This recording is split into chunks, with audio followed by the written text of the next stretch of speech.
شاء الله النهاردة هنعمل كيكة الكاستر. أول حاجة هنجهزها هو الخليط السائل. عندي 3 بيضات بدرجة حرارة الغرفة، هضيف عليهم معلقة كبيرة من الفانيليا وهخفقهم كويس مع بعض.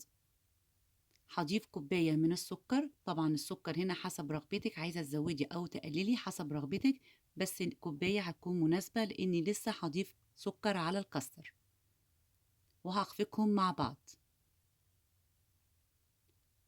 وهضيف معلقة كبيرة من الخل، وهضيف كوباية إلا ربع من الزيت واخفقهم كويس.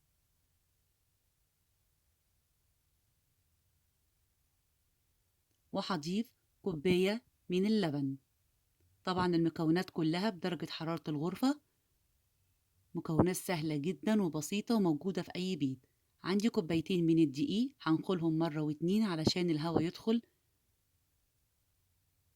هبدأ أضيف معلقة كبيرة من البيكنج باودر وتكون هرمية، ورشة من الملح، وعندي معلقتين من الكاستر بيديله هشاشة ولون حلو قوي للكيك، واخلطهم مع بعض. هبدأ أضيف الخليط الدقيق على دفعات وهقلبه في اتجاه واحد ومن تحت لفوق،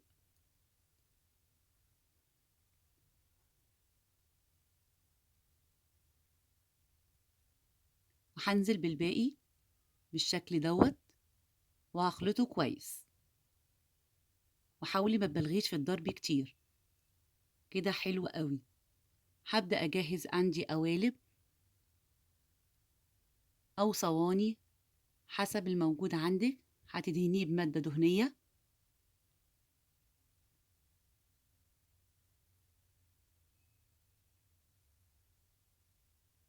وهضيف عليهم الخليط.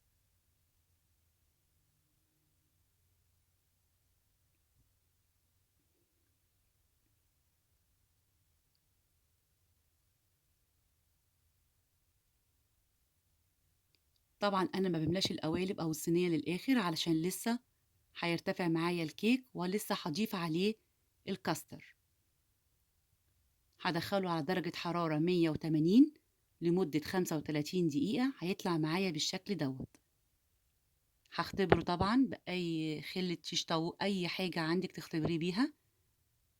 شايفين كده حلو قوي؟ طبعا هو لسه سخن، بصوا بقى هاشش وطري جدا واللون حلو قوي.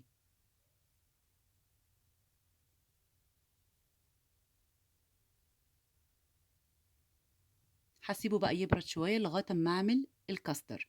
عندي 3 كوبايات من اللبن، كوباية اللبن بتاخد حوالي معلقتين كبار من الكاستر. أنا عندي 3 كوب من اللبن، هضيف عليهم 6 معالق كاستر ونص كوباية من السكر. سكر برضو حسب رغبتك، عايزة تزودي أو تقللي حسب رغبتك.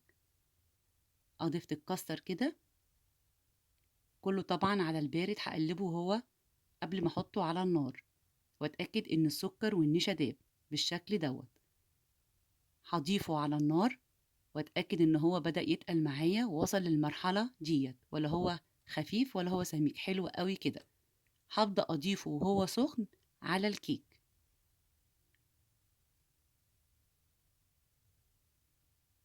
بالشكل ده.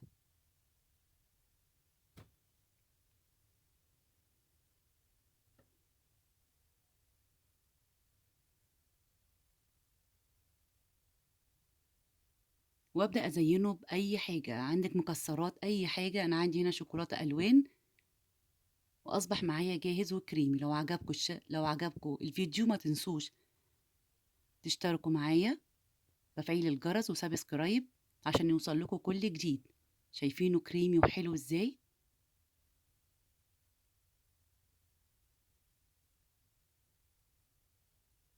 وبالهنا والشفا.